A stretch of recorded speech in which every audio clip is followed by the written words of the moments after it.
It's a pleasure for me to start the lecture program of CIDER.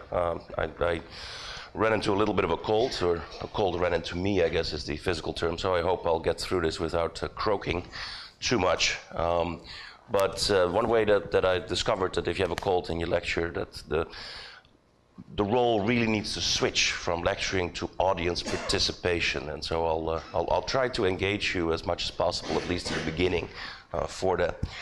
What I'm going to do is to provide you with a very broad overview of how we use geophysics to study subduction zones. This, of course, is an impossible topic because there's an enormous amount of geophysics and enormous amounts of subduction zones, and so all I'm going to do is to really provide a few highlights of how we study things and talk a little bit about how we understand the usage of geophysics. This is primarily intended for the non-geophysicist in the room, or the seismology for the non-seismologist and the geodynamics for the non-geodynamicist, etc. I think that that is the best approach to CIDER that I've seen work. So if you get a little bored when I explain receiver functions, it's okay. You won't be bored when Christy talks about the geochemistry of subduction zone this afternoon. So a quick overview. I'm actually going to start with mantle convection and try to demonstrate to you that a long time ago we already knew a lot about what we now know as plate tectonics, even though it was not named plate tectonics at the time.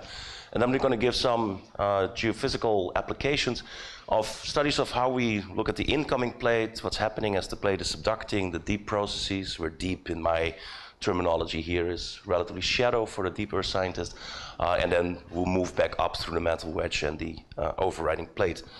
A lot of this work has been, a lot of work that I present is based on work that's sponsored by both Margins and Geoprisms, which is about 2 decadal programs to study the subduction zones and continental margins, including rifted margins, from a terrestrial and oceanographic perspective. And so this is one of the few programs that get support from both OCE and EAR in the National Science Foundation.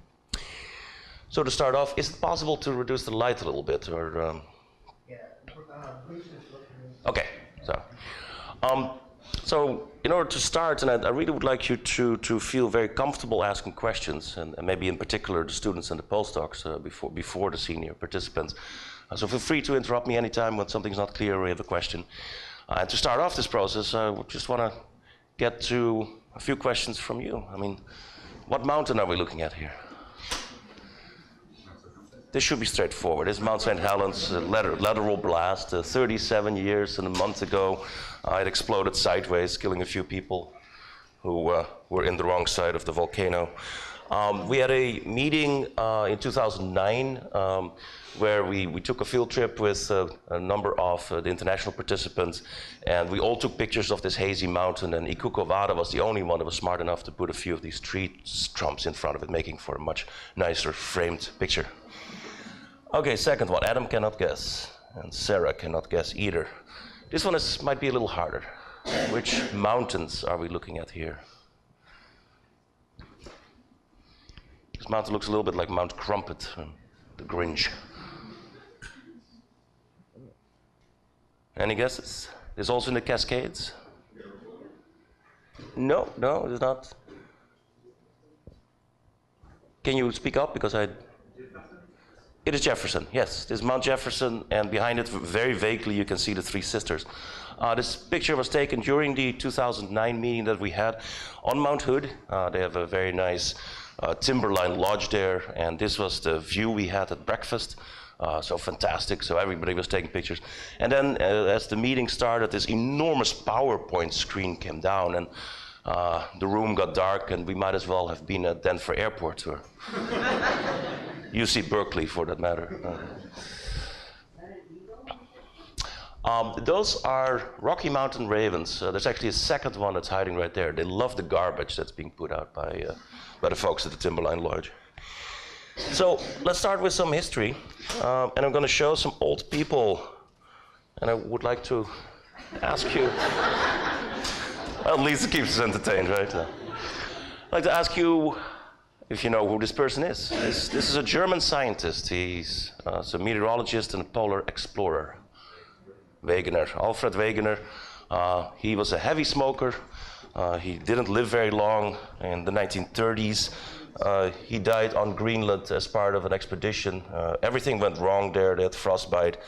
He skied himself to death. He got a heart attack and was buried in Greenland. But of course, he was very important in providing the theory of continental drift, which now in retrospect was something that we all feel very comfortable with. The idea that we have Pangea, which is found by overlap in geological terrains, in overlap between fossil species that diverged as soon as the breakup occurred. And importantly, from Wegener's perspective, glacial features, including glacial striations, that strongly suggested that a number of these continents were on the South Pole, whereas aside from Antarctica, most of them are not. Unfortunately, this ran into a little bit of trouble. Particularly the seismologists were not the friend of continental drift. Seismologists had a good argument, I will admit. They said, well, S waves penetrate through the Earth's mantle, therefore it's a solid, therefore it cannot move. And unless you had entertained yourself about Maxwell time and the idea that rocks can flow over long time scales, this was a strong argument. And Wegener was pretty philosophical. A year before he died, he wrote kind of the idea. In a way, I like it. I also find it very tragic. The final resolution can only come from geophysics because it's the only science that is precise enough. Were geophysics come to the conclusion that I was wrong, I will gracefully admit defeat. So the geophysicists were the problem makers, and he thought that they were rather the solution. In a way, some of the geophysicists provided support for his idea. So here's this gentleman, two pictures, one just before he died in the 1960s, University of Edinburgh. He's a British fellow of the Royal Society. He was a geochronologist. He was interested in radioactive decay. And he supported Wegener's idea that continental drift was supported by mantle convection. His first name is Arthur, and his second name is Holmes. Okay, Arthur Holmes.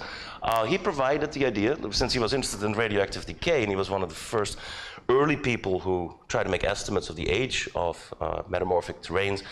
He estimated some terrains to be 1,600 million years, which at that time was much longer than what people really like to think about as the age of the Earth. But he also knew that radioactive decay could create heat, and that could therefore fuel mantle convection. And so his idea from the 1930s is really not that much different of what we see in textbooks. This is just an idea. There's no direct support for it, but the support was provided in large part by this gentleman, who was an early marine scientist. He measured gravity by a very long distance. He is my academic grandfather. You know his name, Ingrid? You were at Utrecht, his famous date in the 65. He was a very tall man, a little taller than I am. You can see him up here standing amidst people that were on the Onderzeeboot, or the submarine. I don't know whether he was wearing that tropical helmet because he was in Indonesia, or that he needed something to protect his head as he was aboard that very small submarine. But what he did was to develop gravity measurements and use the submarine to get below the waves, and was therefore able to do the first marine gravity measurements. Anybody? Yeah, Waning-Meines, excellent. Felix Waning-Meines. He's one of the people that actually... Oh, I forgot to mention, Arthur Holmes also died on his skis. He had a heart attack while recreational skiing. So Waning-Meines died in his sleep, I think, in 1966. His major contribution was the development of new gravimeters, and very spectacularly, and if you have never seen this, this is worth looking up, gravity maps over the Indonesian, what we now call the Indonesian Trench, or the Indonesian Arc, with very large negative gravity anomalies, with slight positive anomalies outward. And this is what we now would recognize as just the trench and the four-arc bulge. At that time, we didn't have good observations of the seafloor. It was too deep for most submarines, and the gravity provided that first idea. So what this led to was the idea that we have missing mass, and that's really weird, because if you're missing mass, of course, the stuff will fall in and will fill that in. So if you have this missing mass, it must be dynamically supported. And this really was the first confirmation of the Holmes convection idea to support continental drift. This is all in the 1930s. an American who kind of tied everything together. There's a high-pressure apparatus named after him still.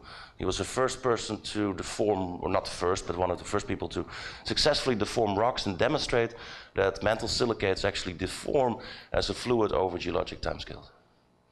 His first name is David, and the second name is, you can't participate. Well, yeah, of course you can. Second name is Griggs. He wrote a very nice article that's still incredibly readable in 1939. And his major contribution was to add this idea of fluid dynamics to mantle convection, strongly supporting the Wegener support for, or the Veening-Mijnen support for the Holmsen idea for Wegener. And in 1939, this is easily accessible, Theory of Mountain Building of the American Journal of Science. Everything ties together. There's some even convection models in there from Peckeris that essentially do the same thing as what us mantle dynamicists do now. 1939.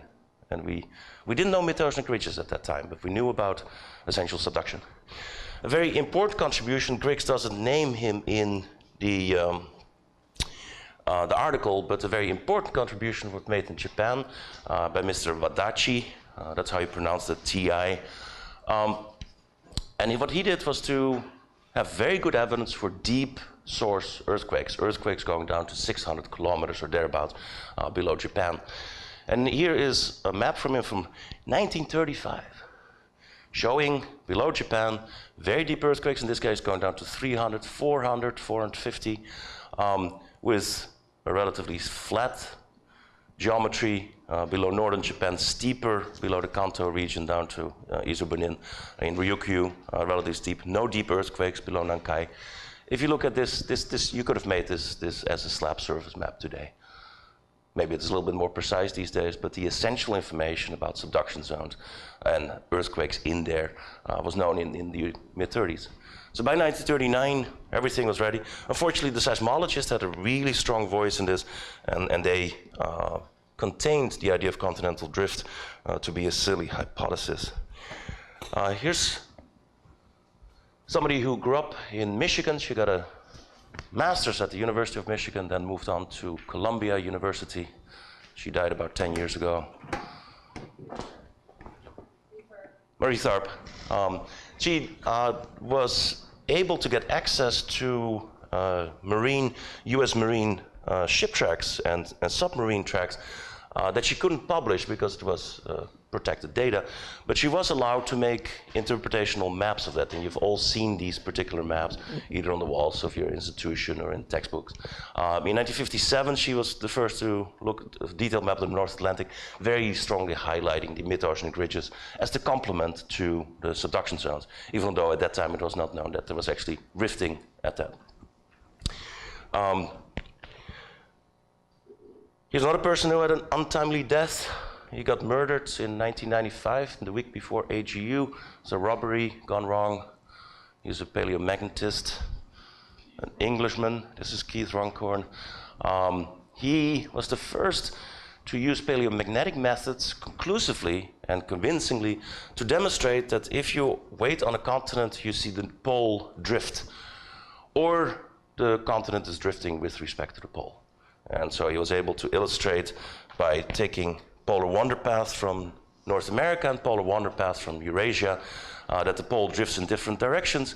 And the best way to make this match up, if you have only one magnetic pole, is to make the continents drift. And so this was the first fundamental proof from geophysics that continental drift was actually working on the same geological timescales that Wegener suggested, although Wegener was off in a lot by his geochronology because there weren't good radiometric dates at the time. I think people started slowly accepting in the 60s. Some people argue that 66, 67 is kind of the birth of plate tectonics, so roughly 50 years ago. But a fundamental paper by Vincent Matthews from Cambridge was where they towed a magnetic instrument across the Reykjanes Ridge and saw the beautiful symmetrical banding that clearly indicates that as the Earth's magnetic field, you record different magnetic signals and as it's spreading. There's actually a paper from 1962 from a Scripps scientist that showed the same thing, but then for Juan de Fuca. So it might be interesting to go back in time to actually figure out who was the first to figure out that mid-oceanic ridges were drifting.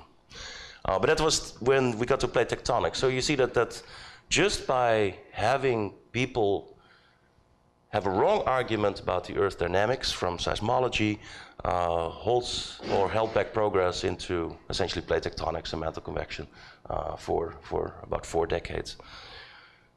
So hopefully we can be better and talk to each other about the limitations of our science and our understanding that we don't know everything from one discipline. So that's what CIDER is good at.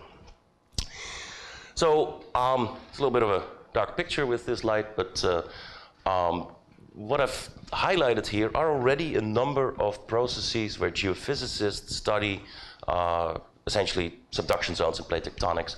We looked at the earthquake distribution from Waddaci.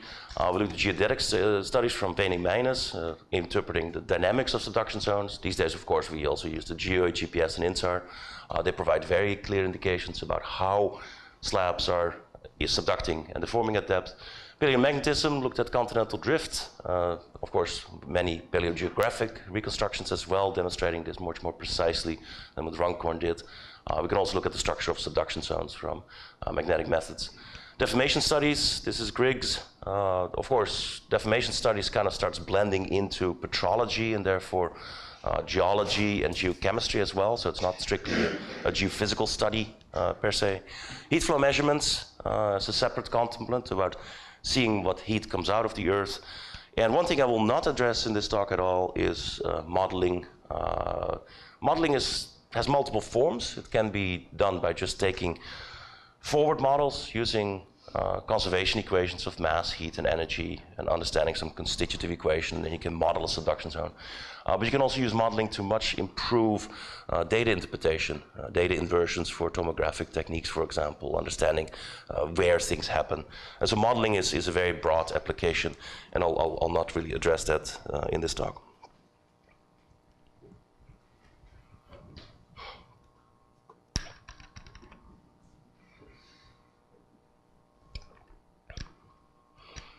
My technique is failing me. I've been a professor, or not been a professor for too long. I always thought of an intro geology. It was always a good idea to just stand still for a little bit and I'd take a sip of water, and somebody would raise their hand and say, "Hey, can you?" Pause. Thank you, Doug. So you left out the fact that a seismologist was the first one to propose that subduction zones actually go down and show that they're continuous with the plate on the Earth's surface, which is Jack Oliver based on attenuation studies in 1967. Well, I guess you have to improve on me in your upcoming talk on that one. So although seismologists led people astray for a long time, the seismologists, I will agree with Doug on this one. The seismologists did redeem themselves once the shells fell off their eyelids.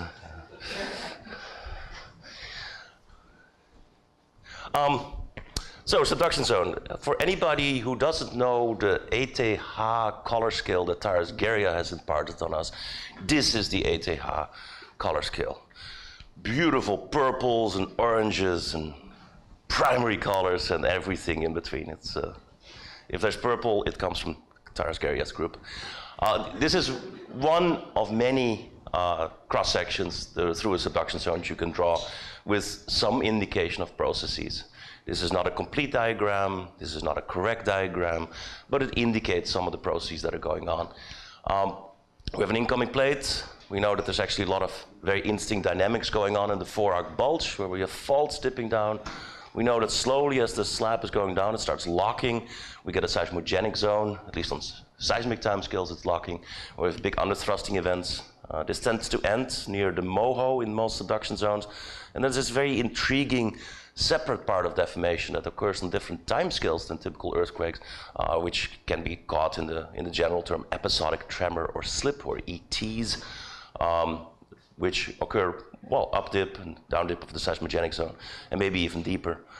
We have good evidence that in some subduction zones, the region that is below the 4-arc, so before the arc, that this region is a little bit special. I'll show some geophysical evidence for this. It may be that there's a lot of serpentinite in there, but certainly this part doesn't seem to participate very much in the convective flow as the slab is being dragged down and hot material comes in. And then we somehow create dehydration, we somehow create stuff going up that eventually gets up in the arc. And that's a big question still about how exactly this happens. We have intermediate depth earthquakes, which are of great interest because they occur on depth that normal brittle faulting doesn't work anymore. The confining pressure is too high. So we need to find ways to make earthquakes under high pressure by local weakening of the rock at those depths. So I'll use just some examples, and if I run out of time, I run out of time. But I'll try to start on the incoming plate, look a little bit at the seismogenic zone. I'm going to ignore the forearc in detail itself.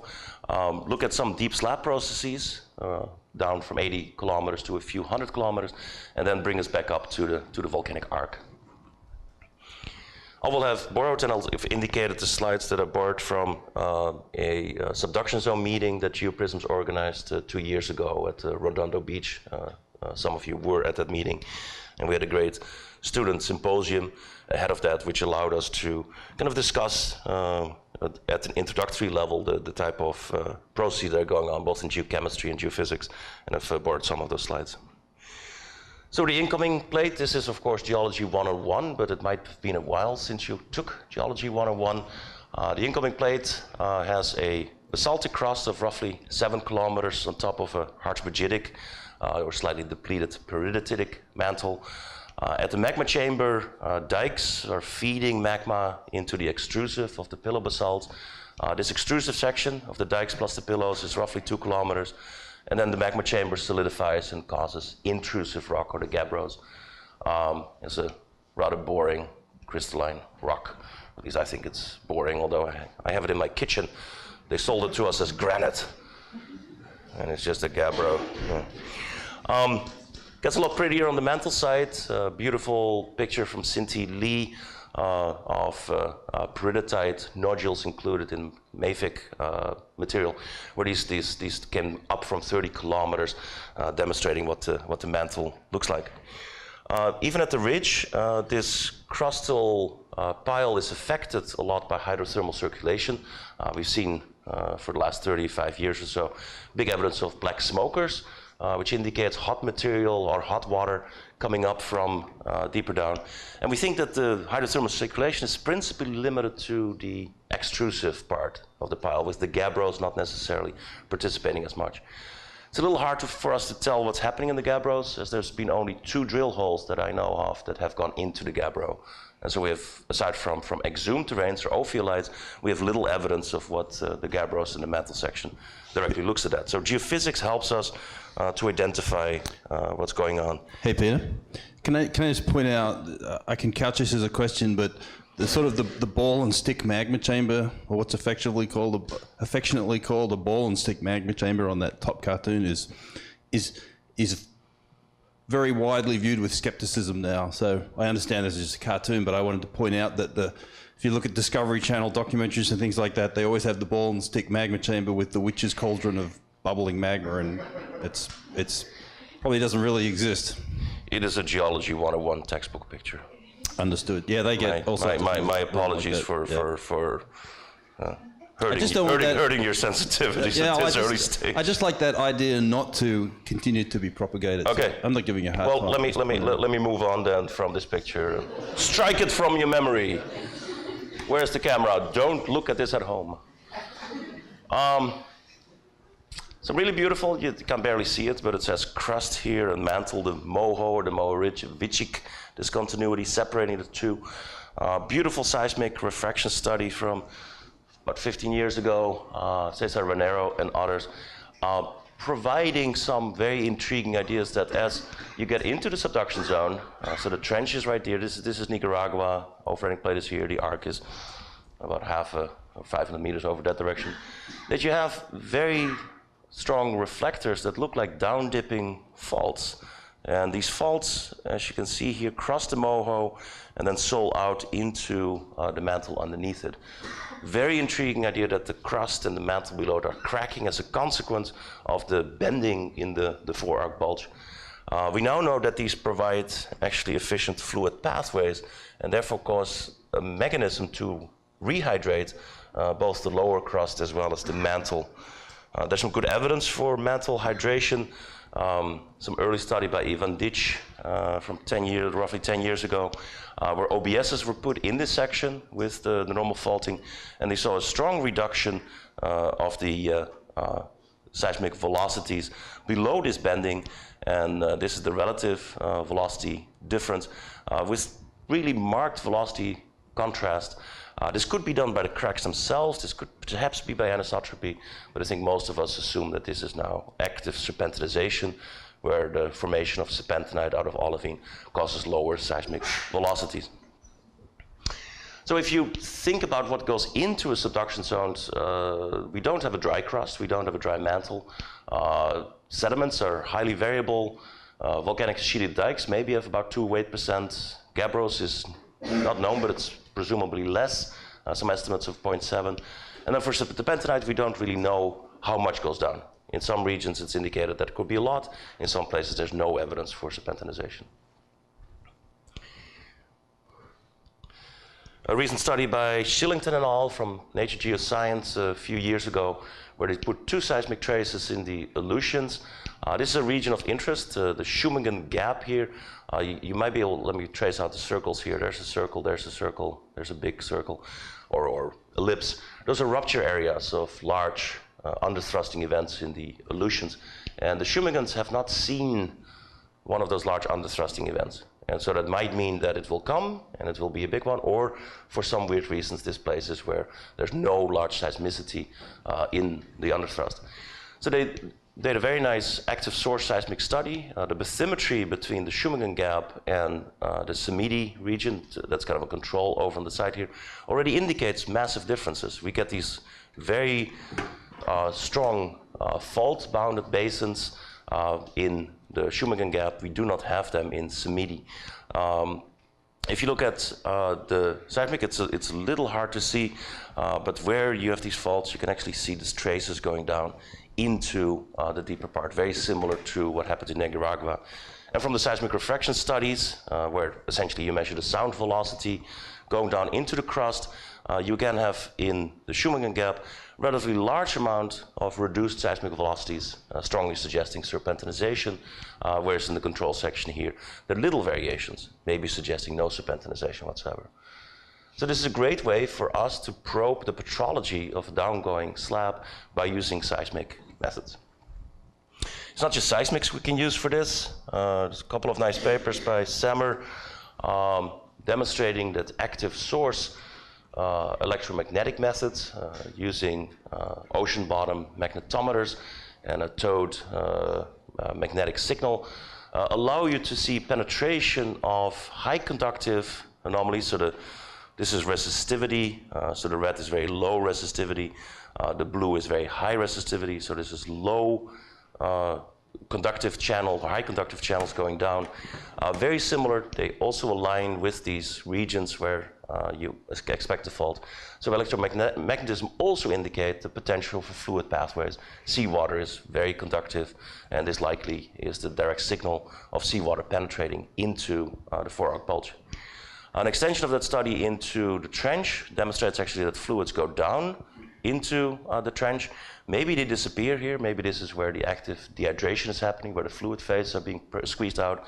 And there's a very intriguing signal here that looks like it's fluids moving up that go to active seeps that are at the forearc, suggesting direct fluid pathways of free fluids moving up and then being extruded in the forearc region in Nicaragua.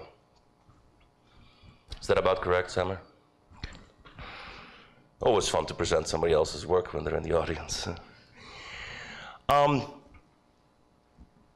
Second geophysical application goes into the seismogenic zone, and we have a number of really good specialists here, so I'm just going to touch on a couple of things, but it's not easy. There's a lot of diversity that we see in the behavior of the seismogenic zone, and a lot of diversity already comes in at the incoming plate, where sometimes we have these Horst and Graben structures, maybe water below it. We sometimes have seamounts that have a clear signal on what's happening in the forearc, below the forearc. And we know that there's a transition As the rocks get under higher pressure and temperature, there's a variety of dewatering, clay dehydration reactions that are going on. And at some point at a depth of roughly 15 kilometers is where we typically see the subduction zone lock with the overriding plate. That then, because it's slow deformation, it's moving in, and then the big underthrusting events release that stress over time. Where the seismogenic zone goes down to roughly 40 kilometers in most regions. So Billick and Lay, this is a very nice review paper looking at how the transition here happens and how it's influenced by heterogeneities along the slab surface itself. Something we've seen only in the last 15, 16 years now is a variety of deformation that is not on traditional seismic scales. Here's a nice example from Rogers and Dregert from Science in 2003, demonstrating that if you are sitting on the overriding plate, you move with the subduction, and then every year or so you kind of move back towards the trench. And this repeats over and over again. This is very nicely demonstrated by GPS stations, continuous GPS, demonstrating that you move. This is 1 centimeter, you move for about a year, and then you slip back. You move, you slip back, you move, you slip back. Very predictable, seen in Cascadia, seen in Ankai, is now seen in many other regions. Jeff, what is the record for, is it still 10 years now, the interscale? For now. Yeah, okay. So some of these cycles go up to 10 years even, where we have this type of deformation that clearly releases stresses without large underthrusting events. And so this might be one of the reasons why Cascadia hasn't seen a very large underthrusting event since, November 1, 1700, as demonstrated by tidal gauge records in Japan. Associated with these slip events are large amounts of tremor that are seen along the subducting plate interface. And so this is generically called episodic tremor and slip. And we now know of very diverse variety of these processes at different frequencies, different length scales. It's beautifully complex. Some indications are that fluids might be related with this. Some indicates that we just look at deformation that's in between the traditional seismic brittle faulting and the more continuous mantle convection style ductile flow. From GPS we can measure where the plate is locked, where the seismogenic plate is locked. Here's some nice slides from provided by Jeff, mostly based on work by Mead and Lovelace. Where from GPS, the red regions here are the places where the seismogenic zone appears to be locked. That means that the blue regions are where they are not locked, and in some cases that's because of episodic tremor and slip that is seen in these regions. In some cases it's because of slow deformation after a large earthquake that happened before. But these places where you have this high coupling are of course of concern, because that's where you might see a large amount of, or the highest risk of big underthrusting events. And notice this paper is from 2010, and you can highlight this region. My apologies, I didn't explain that this was Japan on its side. Sorry, it's because of the big reds on top of it, looks a little weird, but here's Hokkaido, here's Tohoku. Tokyo is somewhere in here. There's Tokyo, and then Nankai and Kyushu over here. So that's a region where you expect big earthquakes to occur, and of particular this patch slipped in 2011 as the Tohoku Oki earthquake happened. And within 3 days, they had done their inversions and demonstrated that that locked patch that they had was really the region of the largest slip that occurred in the Tohoku Oki earthquake. So we can combine GPS and seismic observations to understand the seismogenic behavior at this shallow depth. We'll see more of this in the rest of the meeting. So moving down deeper along the plate, this is some work by graduate students of Jeff Abers, Doug Christensen.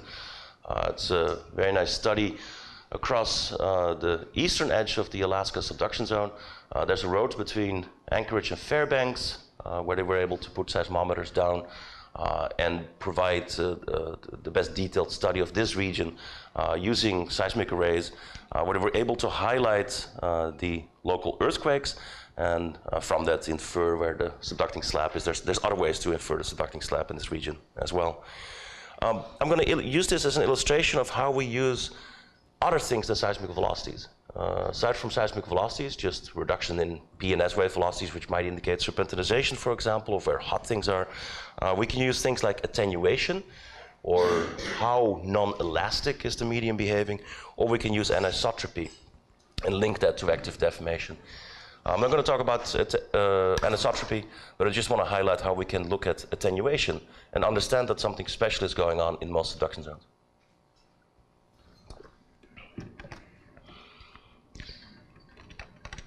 This has been known for a long time from Japan, but it was a nice illustration from this paper, where from one earthquake that's being recorded essentially right above where the earthquake was, and one that was much further inland towards towards the trench. This red curve, this is the seismic response that was seen at this particular station. This is the response that was seen at this station, where even if you're not a seismologist, you can just do pattern recognition, and you can see that if you look at the amplitude scale here, the amplitudes are much lower here. You also see that there are not that many high frequency signals in here. There's much higher frequency in here. The reason for the lower frequency content and the lower amplitude is that most of the seismic energy has been dissipated away by non-elastic processes like viscous deformation, grain boundary sliding, other type of things. This is quantified by the Q factor, or the quality factor, which is the inverse of the attenuation. The higher Q is, the more elastic, the more perfect elastic the medium is. And it's very nicely demonstrated that this high Q path is in, well, notice that this is about 100 kilometers depth, is in this region where the subducting slab is not that deep. Once you get below where the arc would be, you get these low Q regions. There were enough earthquakes and enough seismic instruments to do some seismic tomography on this attenuation. And so here's a nice diagram that shows a relatively high Q, high quality slab subducting with the earthquakes on top. Low Q wedge environment, which is kind of expected because that's where the fluids and the magmas are, that's where things are hot. You expect the medium to be not very conducive to perfect transmission of elastic waves. And then we have this corner here, which is a high Q corner that is very characteristic, and it goes down to about 75, 80 kilometers. We don't see this just in attenuation. We see this in seismic tomography of P wave and S wave velocities. We see this in heat flow. We see this in a variety of other places. Why this is here, we do not know. So if you guys can come up with a working group to explain this region, you would make me and Jeff and anybody else very happy, because we're banging our heads about this problem for a long time. This region has been, please, Doug, you got a microphone? Microphone, please.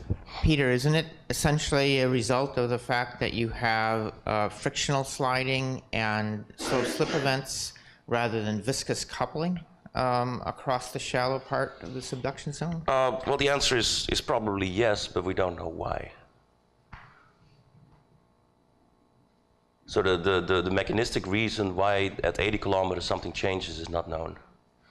There's no known mineral phase boundary. There's no rheological change at those depths that makes sense why it's 80 kilometers.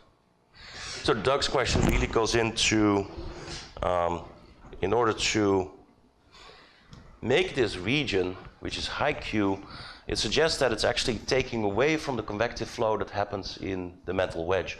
So typically when we have a subducting slab, it couples with the overriding wedge. This is now coupling on geologic timescales, very important. It's not seismologic timescales. And so we get this inflow of hot material that is being brought down. And so continuously we make this mantle wedge hot. We have this cold slab, we warm up the slab, fluids go in, creating the arc. That's our cartoon picture, and I think we're pretty much in agreement with it. But this region here is suggested to be excluded from that, because if the slab would couple here, the flow would go all the way up there, and the arc would be at a shallower depth than it is at present. So this region is weird. It's excluded. And yes, the reason is that there's some sort of decoupling mechanism between the slab and this overriding plate, but we don't know exactly what it is. It's not underthrusting because that ends at about 40 kilometers. There's some episodic tremor and slip, but that's generally at much shallower depth, at about 50 kilometers depth. And there's no known deformation that occurs here. We have exhumed terrains that demonstrate this interface. It suggests that there's a relatively narrow shear zone, that you have shear deformation rather than seismic deformation along that. But why it ends at 80 kilometers, we just do not know. So the question is essentially why it ends at the same place, or roughly the same place at all subduction Yes. zones. Yeah, not why the wedge is cold. Right. Right. So the 80 kilometers is plus or minus something. It's not a precise number, but it bears out in many places.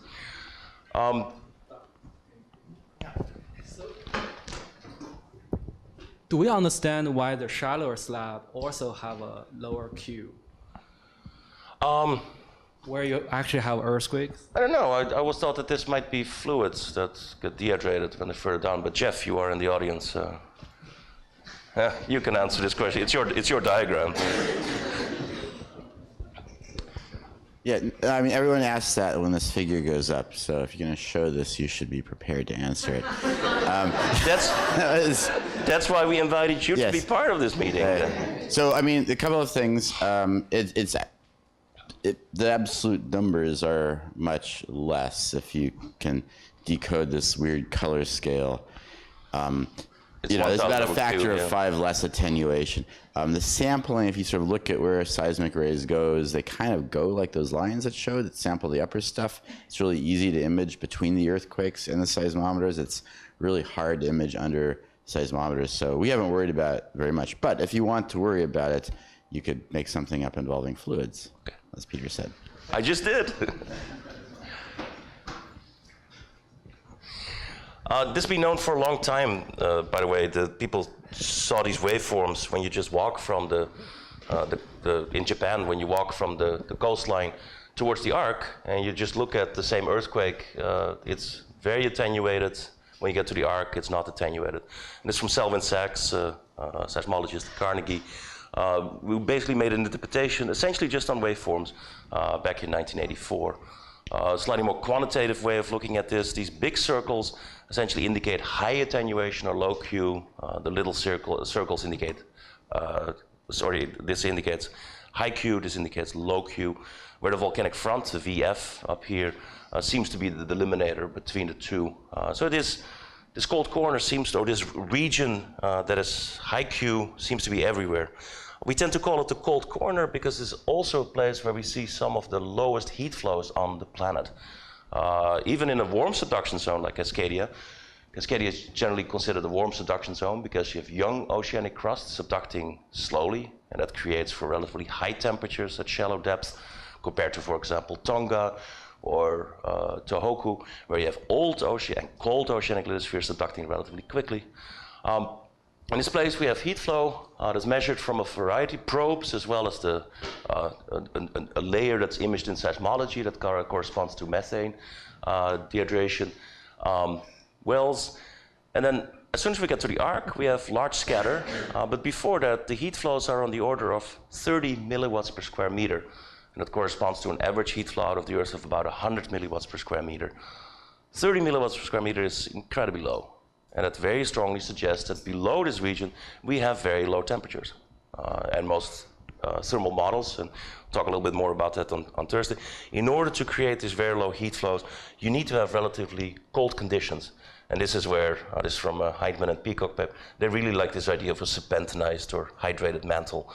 But it's seen in Q, it's seen in heat flow. Here's a heat flow database from the Japanese Geological Survey. The blue dots indicate low heat flow. The red dots indicate high heat flow. And pretty much everywhere right along the arc, you start seeing these high heat flows, which low heat flows in the fore-arc.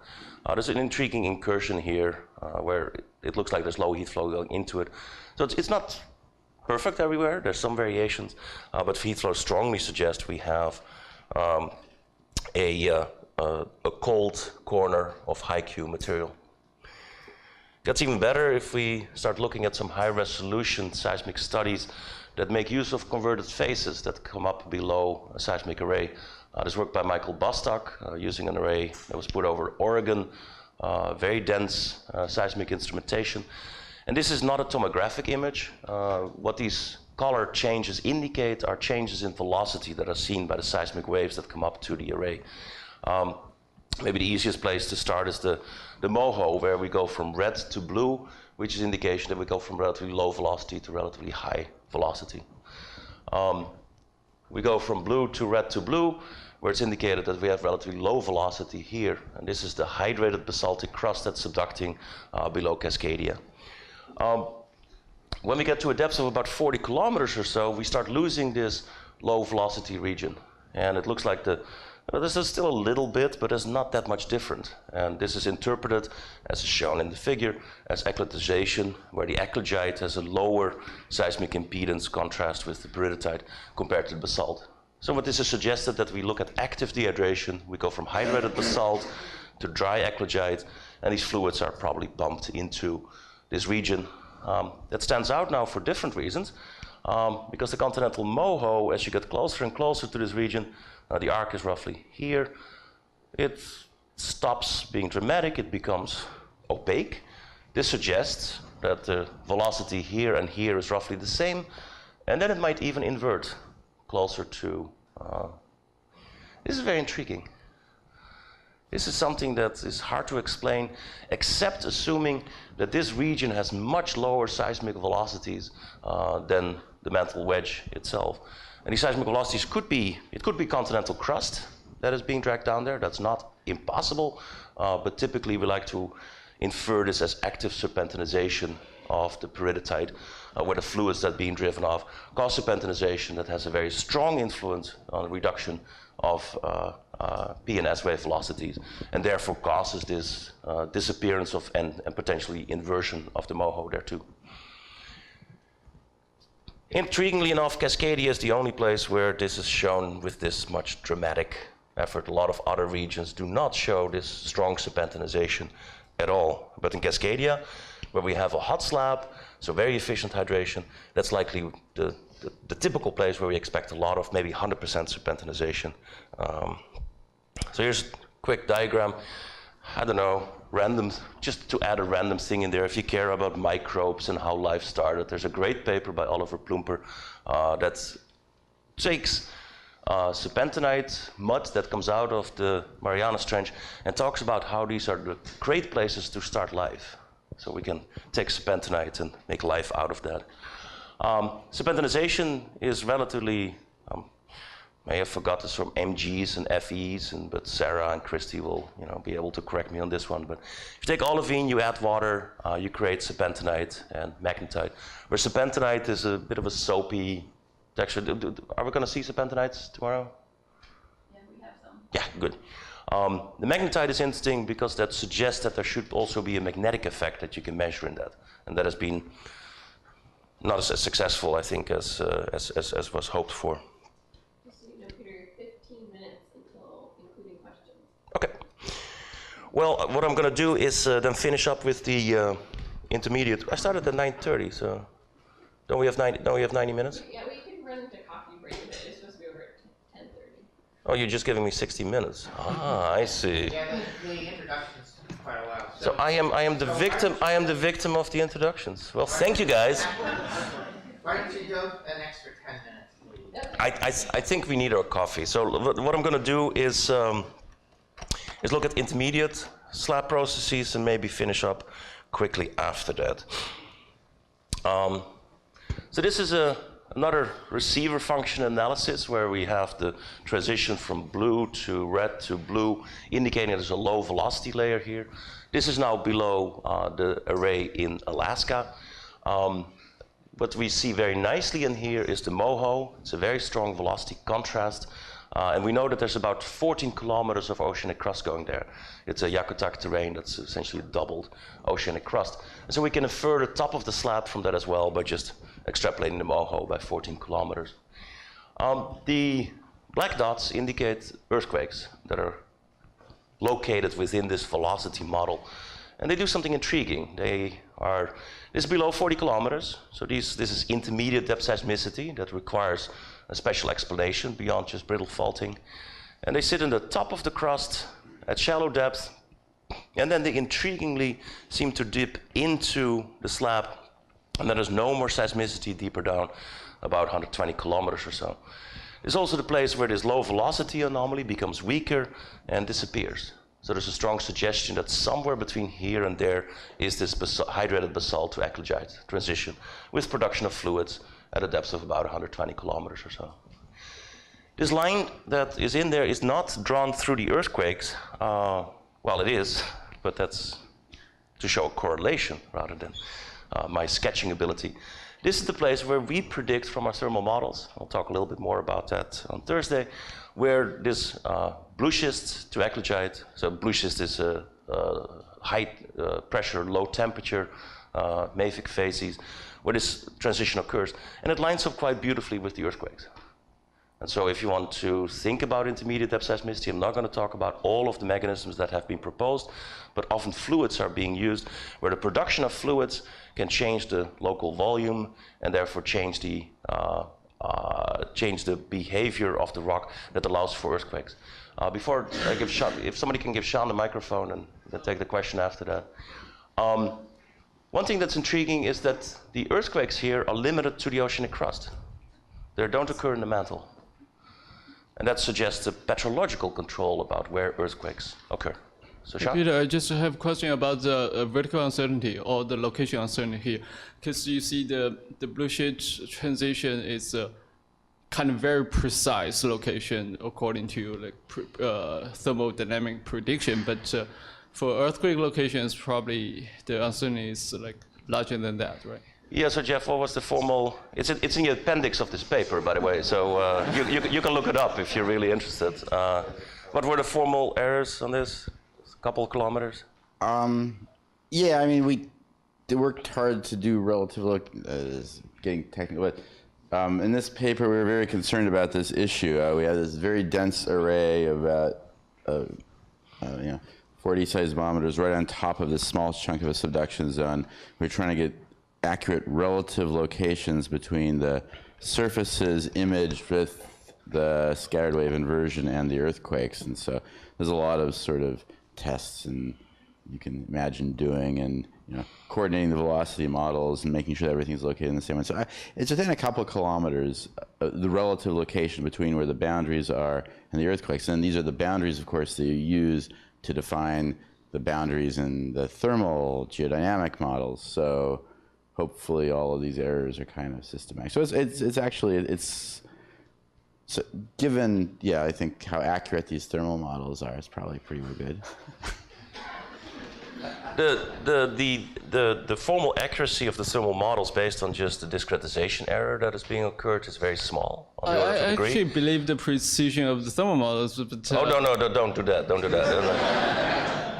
What I mean is here, yes, we do see like dipping towards the greater depth, but if the uncertainty of those deeper, slightly deeper earthquakes is actually a little bit shallower, then we don't really see that dipping feature anymore, right? So I don't know. It looks like the earthquakes are deepening. Yeah, I'm just wondering. Even if you move them up and down by a kilometer or two. So. I mean, I guess could you get were you able to microphone, Doug. of the earthquake relative to the conversion? Doug, can you please? Yeah. So Hey, Sean, breakdown of order here. Microphones. So Sean, they could look at the relative location of the earthquake relative to the conversion. It's not just purely the earthquake uncertainty. Right, because remember, most of the earthquake uncertainties typically are due to uncertainties in the velocity models that you locate them in, but so are the depths to the conversions, because the ray paths are actually fairly similar. So isn't there an equal amount of uncertainty in terms of where you draw your line? Even though your thermal model is precise, this reaction doesn't happen instantaneously, right? So the same kind of controversy could be had about your line. Well, I'm not sure it's a controversy necessarily, but it's real error of course, in the data, right? You should not believe that. That's what I was trying to tell Sean. You should not believe that line. But there's an intriguing correlation between the two. I hope you will admit. Can I ask a question about the line? How does the slab top line get drawn? Because actually those dots don't look like they're that deeper relative to where the red-blue transition is, but they're different relative to that line. So I don't know how that slab top line is drawn. Well, everything is based on this moho, which we think is relatively robust down to here, and then we extrapolate it further down. And then the top of the slab is just adding 14 kilometers, so shifting this by 14 kilometers. So it's assuming the slab is constant thickness. Oh, the oceanic crust is constant, yes. Which is an uncertainty in there too. So if the Yakutuk terrain has been going down for a while, so it probably is all the way down there. But if for some reason the crust thins here, that might be another explanation for it. Although the velocities kind of clearly continue, they're very thick. But yeah, let me move to a place where everything is more certain. Shall we do that? Shall we do that? Are you? But to help Sarah feel a little bit better about blue schist boundaries, so you're going to see these type of rocks tomorrow, I think. So everything is better in Japan. In Japan, they have thousands of earthquakes. They have thousands of seismometers. They have thousands of seismologists. Great place to work. This is seismic data from Saiko Kita's PhD thesis working with Hasegawa and Nakajima at Tohoku University. There's a cross-section below Sendai where Tohoku University is. The formal error on these earthquakes is roughly 1 kilometer or less with respect to the top of the slab, which in this case is determined from topside reflections. So while in absolute space, the top of the slab may move up a little bit, the earthquakes will move with it. So the relative location with respect to the structure is very, very precise. This is a region where we have the famous double seismic zone. Americans sometimes call this the double Benioff zone, which you really should not do. Benioff got into deep earthquakes in the 50s, whereas Wadachie already was doing that in the 30s. So it's a nomenclature that got into the literature, and please strike that. And certainly if you go to Japan, don't mention Benioff. You mention Wadachie, and everybody will be happy. But, I don't know why this is here, so let's ignore that. This one is intriguing again, because the top of the slab, down to about 7 kilometers, is roughly confining all of the earthquakes, again suggesting a strong petrological control on where the earthquakes are. The rocks determine where the earthquakes are. They don't occur in the peridotite as much. There's a few little bit, and further down there's something is happening here. But most of the earthquakes are within the oceanic crust, which here is relatively normal, 7 kilometers. What is intriguing about this seismicity is that as you get below 80 kilometers depth right here, which is where we expect the coupling to happen between, so cold corner here, coupling starts happening, and then this earthquake seismicity, the seismicity steps down into the crust and then disappears from the crust. And in this particular case, again, there's formal errors on the thermal model as well, but since the convergence is so rapid and it's such an old oceanic lithosphere, the errors are smaller than they are in Alaska for the thermal model. And our prediction for where blue schist disappears and becomes eclogite happens to be essentially right on top of where the seismicity disappeared. Strong suggestion that blue schist has the earthquakes in them and eclogite does not. And maybe this is just fluids. So here's my cartoon interpretation. This essentially goes all the way back to Rayleigh and Patterson, 1965. I mean, we're continuously reinventing the wheel here, but my suggestion is that this blue schist out creates fluids, which go up to the arc. That makes the geochemist happy because they need fluids up in the arc. But some of these fluids also travel back up the slab, causing local weakening, and therefore the seismicity with that. It's a cartoon we have, and if you're interested to talk to Kean Wilson, we have some models that actually demonstrate that this should occur if we have hydrous flow in a subducting slab. But we even have very, very nice seismic evidence for the presence of free fluids at those depths. This is work by Sheena and another student from Nakajima and Sendai, where they looked at earthquakes that are in the crust, and they looked at the difference between the P wave and the S wave, which take the same path up to the receiver here, and then waves that get converted from a P wave in the crust to an S wave going up towards the station. What this allows you to do, if you have enough earthquakes and you have enough seismometers, So the P wave, the S wave, the PS comes in between because it travels fast through the crust and then as an S wave up. This allows you to map out the P wave velocity of the crust itself, assuming you have enough earthquakes. So here's what they did, again, a cross-section below Sendai, where we have the volcanic front. Here's a depth of about 70 kilometers, so this is roughly where we expect the coupling point to be. The blue schist out boundary would be predicted to be here. Within this region, down to about 80 kilometers depth, we have P wave velocities that go down to below 6.5 kilometers per second. We do not know of any rock that can have these low P wave velocities. Blue schist is higher, everything else is higher. This seems to be a very strong indication of the presence of free fluids that strongly reduce the P wave velocity. This is a map view of this, essentially looking down on the crustal velocities. So you're looking just at the crust that's then rotated up to the surface, where we see that there's a pretty strong bend. There's some excursions, maybe even intriguingly towards the volcanoes, I don't know. But if we look at the correlation between this P wave that is modeled in the crust below Tohoku and where the earthquakes are, we again see a very intriguing correlation. So these are the earthquakes in the slab. Let me do this once or twice.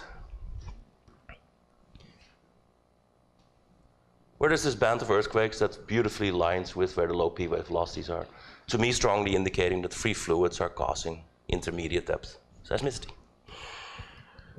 So in the interest of time, I will skip the mantle wedge and volcanic arc section. Peter. So I think we should just move to questions. Yeah. Peter, I had a question. Oh, sorry, yeah. So if you go back to the slide before, so if you add on to that what you would believe to be serpentinization in the upper mantle, what would you expect to see in this image? And are you seeing it, or? This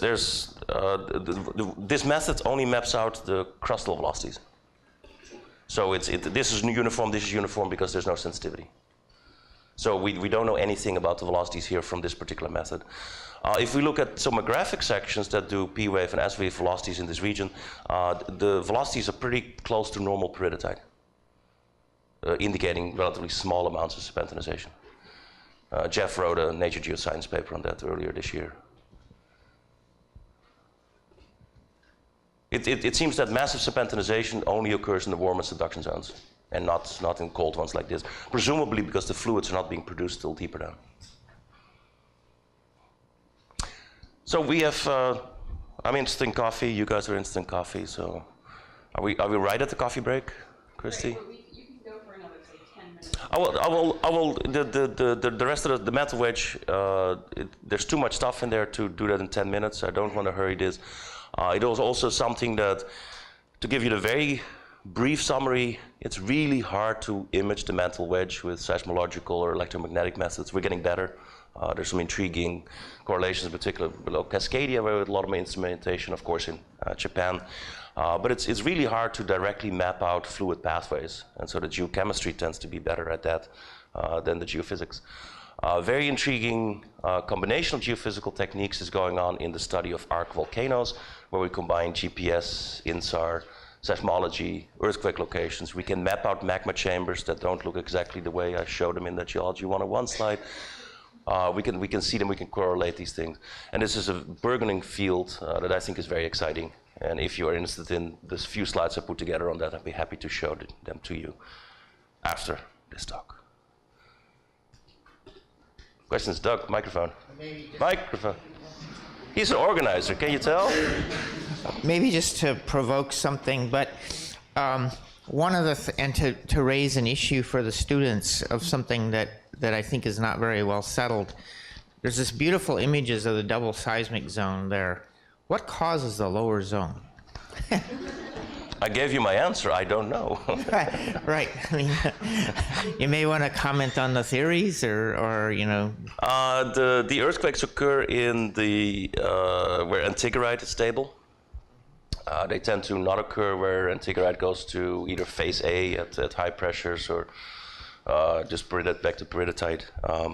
So there could be a correlation between that and dehydration from antigerite dehydration. But why the earthquakes are distributed in this particular temperature pressure range,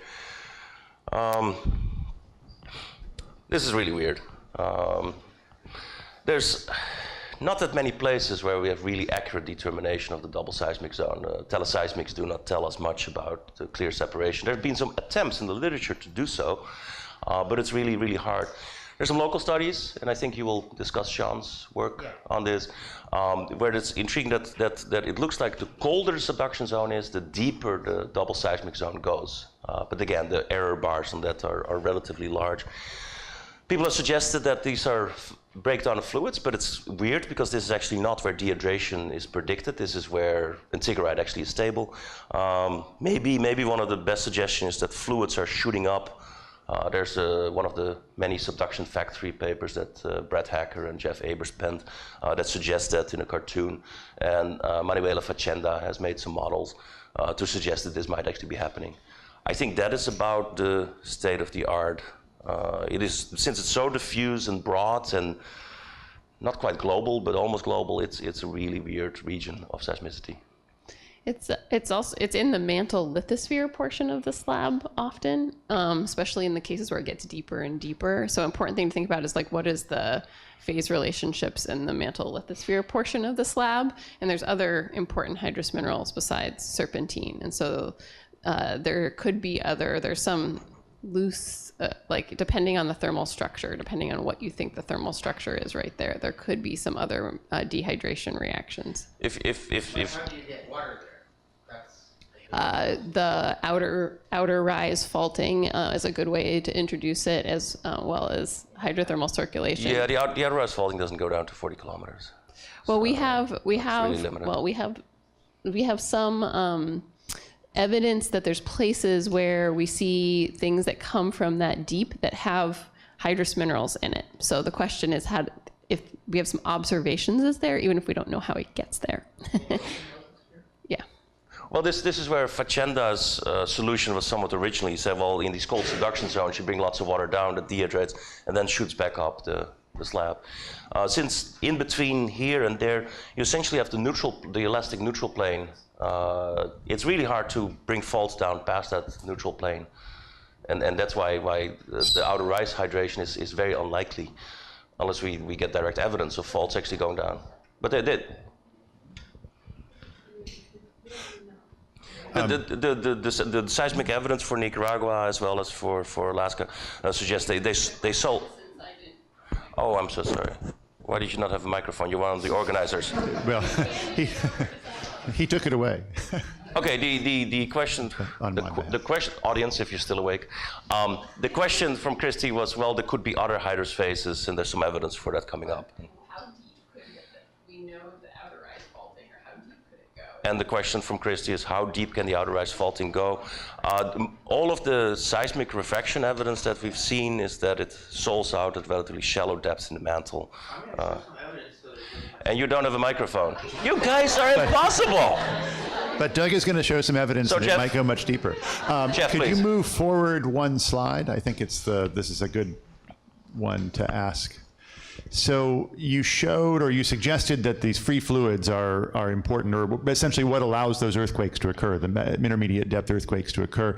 Do you think there's an earthquake cycle for those intermediate depth earthquakes? That is there something happening in between earthquakes in a given spot, or do the earthquake only happen once in any given part of the volume? So is there some like earthquake cycle associated with those intermediate depth earthquakes, as there is for crustal earthquake? Great question. The answer is that I've not seen any type of periodicity, but then again, I don't do data, so maybe somebody who actually knows data and statistical analysis can see things better out of this. There's some very vague hints, unpublished PhD work by a student in Norway, that in the Hellenic arc, there might be some subtle signature of episodicity in these earthquakes that happen in kind of a similar region. It's very, very dicey, but it will be a great thing to try to figure out.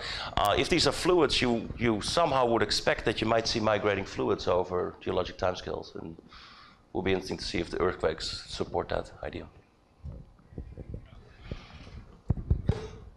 May I? Is there some reason to believe the fluids would flow up slab versus just migrating upward? Is there a physical boundary to inhibit fluid flow? It's the fluids will likely do both. There's probably a partitioning between fluids going out and fluids back up. The physical reason for why the fluids actually like to go back up the slab is that as you create the fluids themselves, you change the porosity and you get gradients in the compaction of this material. And this compaction pressure drives the fluids back up. And so Key and Wilson wrote a nice paper on this in 2014 demonstrating that the fluids are actually, it's almost harder to get them out of the slab than that they go back up the slab. So from a hydrological perspective, at these depths, we would expect the fluids to go back up. So I have a quick comment. If I understand right, the dots here are hypocenters of earthquake. That's where earthquakes start. We do know there are large earthquakes at these depths which will rupture tens of kilometers. So it will certainly rupture outside this zone over here. Yeah, the magnitudes are up here, so the maximum magnitude is 5. So you would expect them to be over. That's right, but we do have, say, close to magnitude 7.5 or 8 earthquakes. Yeah, they're not plotted here. They limited it to magnitude 5. Yeah, I mean that they can rupture into the zones without dots. Yeah. May I redirect your attention to this side of the room? I'm happy to, sir.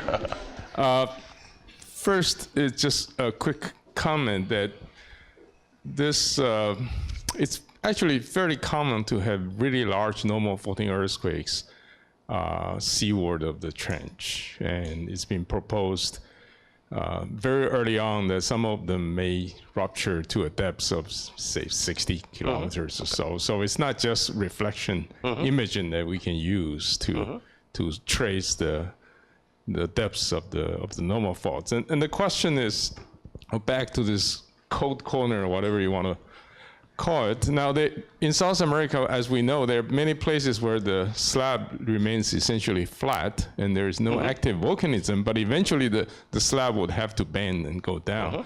Do we know very much about that area? Does those regions have cold corner or high Yeah, shear? the sort of flat slab below Peru, flat slab below Mexico. I don't think there's any strong evidence in those regions for a cold corner. In Mexico, for certain, the Moho continues straight to where the slab subducts. And so there's the suggestion there's not massive serpentinization in that region. So there will be variability. It is just that where we have looked with high enough precision seismic or heat flow tools, we've seen this cold corner. We've not seen it everywhere, but I think that is because of lack of adequate sampling. So, thank you.